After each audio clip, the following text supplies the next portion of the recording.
Hello, welcome to this short introduction on the Vedas, which are the foundational scriptures of Hinduism.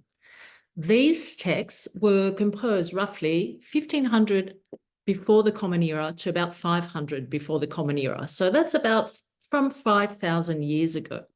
And they provide profound insights into spirituality, rituals, and philosophy. They're regarded to be the oldest yogic texts.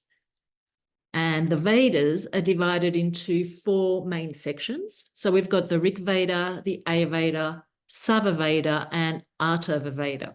Let's begin with the Rigveda. This is the oldest and the most revered of the Vedas. It's filled with hymns and divided into 10 books. They're called mandalas, and each is dedicated to a different deity related to nature. For example, Agni, the god of fire, which symbolizes transformation; Indra, the god of thunder, representing strength; Varuna, the god of the oceans, signifies cosmic order; Soma, the god of the moon, embodies spiritual realization, and so on and so forth. So there's this deep connection to nature. And these hymns were designed to express devotion and to offer insight into spirituality and practice. So that's the first book. The second one is Yajurveda, a guidebook for intricate fire rituals. And these were conducted by the priests. So this book is for priests. They're rituals, they're technical, they're about how you provide this service to the community, these rituals, these sacrifices. And they're all about asking for blessings for prosperity, for health, for protection, etc., from the gods.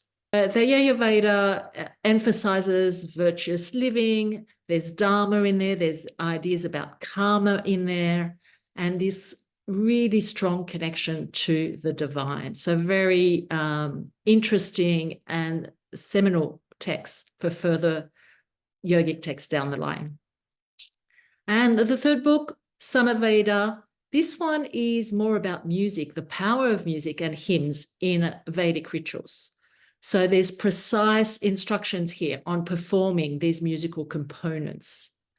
These are all designed to enhance spiritual experiences. So here in this book, we have harmony between music, words, devotion. And this is something that has carried through yoga philosophy ever since. And the last book, Atharvaveda, takes on a more practical approach. And this one addresses more everyday life issues. For example, medicine, healing, spells to safeguard against adversities.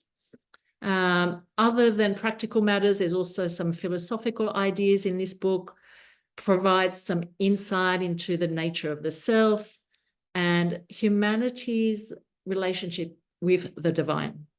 The Vedas in general are devotional. They worship deities, and each deity has a different aspect connected to the natural world and cosmic forces.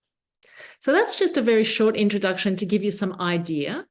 In the next video, I'll be covering some Vedic practices that you can actually practice, teach, introduce into your workshops or your retreats or your trainings, so that you have that deep connection to the deep wisdom of yoga. So stay tuned for that if you're interested in the Vedas. My book, Philosophy on the Mat, covers the Vedas in chapter 2 in a lot more detail. So grab yourself a copy if you're interested in yoga philosophy. I'll see you next time.